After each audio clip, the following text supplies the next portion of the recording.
వైజాగ్లో 1 gigawatt hyper scale data centre ఏర్పాటుకు ఆంధ్రప్రదేశ్ ప్రభుత్వంతో గూగుల్ అవగాహన ఒప్పందం కుదుర్చుకుంది. Called Vizag, it's a beautiful coastal town. Growing up, we announced our largest ever AI investment outside the US. ఢిల్లీలోని తాజ్ మాన్సింగ్ హోటల్లో జరిగిన కార్యక్రమంలో ఒప్పందంపై ఇరు వర్గాల ప్రతినిధులు సంతకాలు చేస్తారు. దాదాపు $15 బిలియన్ పెట్టుబడితో ఆసియాలోనే అతిపెద్ద డేటా సెంటర్ నిర్మించనుంది గూగుల్.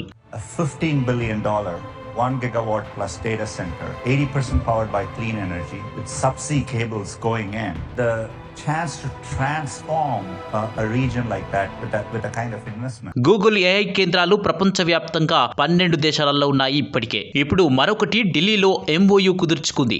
ఈ కార్యక్రమంలో ముఖ్యమంత్రి చంద్రబాబు, కేంద్ర ఆర్థిక మంత్రి నిర్మలా సీతారామన్, ఐటీ కమ్యూనికేషన్ల శాఖల మంత్రి అశ్విని వైష్ణవ్, రాష్ట్ర మంత్రి Nara Lokesh, Google Cloud CEO Thomas Kurian, global infrastructure vice president Vikas Kole, Google Cloud Asia Pacific విభాగం అధ్యక్షుడు కరణ్ బజ్వాలు పాల్గొన్నారు. ప్రస్తుతం కృత్రిమం మీద ప్రపంచ గతిని మార్చబోతుంది. సాంకేతిక విప్లవంలో ఏఐ వినూత్న మార్పులకు శ్రీకారం చుట్టింది. మారుతున్న కాలంతో పాటు సాంకేతికతను అందిపుచ్చుకోవడానికి అన్ని ప్రభుత్వాలు ప్రయత్నిస్తున్నాయి. ఈ డేటా సెంటర్ అందుబాటులోకి వస్తే ఆంధ్రప్రదేశ్ ఐటీ ఎకోసిస్టమ్ మొత్తం మారిపోనుంది. వైజాగ్ ఏఐ సిటీగా మారిపోనుంది. గూగుల్ చేపట్టే ఈ ప్రతిష్టాత్మక ప్రాజెక్టు ద్వారా విశాఖపట్నాన్ని ఏఐ సిటీగా మార్చబోతుంది.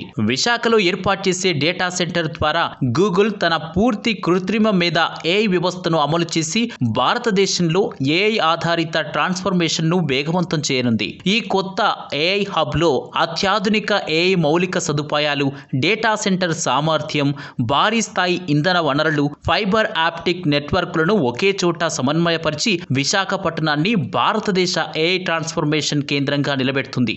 గూగుల్ గ్లోబల్ నెట్వర్క్ తో సముద్ర గర్భ, భూభాగపు కేబుల్ కనెక్టివిటీ ద్వారా అనుసంధానించి క్లీన్ ఎనర్జీతో పనిచేసే విధంగా ఈ ప్రాజెక్టును డిజైన్ చేస్తారు. ఆంధ్రప్రదేశ్ ప్రభుత్వ అంచనా ప్రకారం ఈ ప్రాజెక్టు 2028 నుంచి 2032 మధ్య కాలంలో సగటున సంవత్సరానికి 10,518 కోట్ల GSDP వాటాతో పాటు సుమారు 1,88,000 ఉద్యోగాలను సృష్టిస్తుంది. గూగుల్ క్లౌడ్ ఆధారిత ఉత్పత్తుల ద్వారా సంవత్సరానికి 9,553 కోట్ల అదనపు ఆదాయం సమకూరుతుంది. మొత్తం 5 ఏళ్లలో సుమారు 47,720 కోట్ల ఆర్థిక లక్ష్యాన్ని చేరుకోనుందని అంచనా వేస్తున్నారు.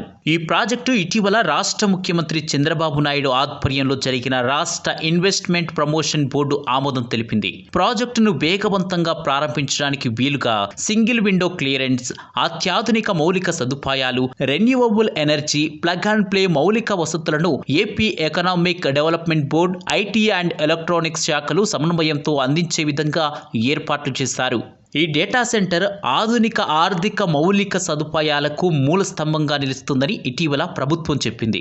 AI, cloud computing, internet of things, 5G, e governance ప్లాట్ఫామ్లను వేగవంతం చేస్తుందని చెప్పింది. ఈ డేటా సెంటర్ ద్వారా విద్యుత్, fibre optics, real estate, telecommunications వంటి అనుబంధ రంగాలకు ఊతం లభిస్తుందని పేర్కొంది. ఫలితంగా రోడ్డు, విద్యుత్, ఫైబర్ కనెక్టివిటీ డిమాండ్ పెరుగుతుందని తెలిపింది. ఇవన్నీ జరిగితే ఎలక్ట్రిసిటీ డ్యూటీ, ఆస్తి పన్ను, స్టేట్ GST ద్వారా రాష్ట్రానికి ఆదాయం సమకూరుతుందని ప్రభుత్వం ఆశాభావం వ్యక్తం చేసింది.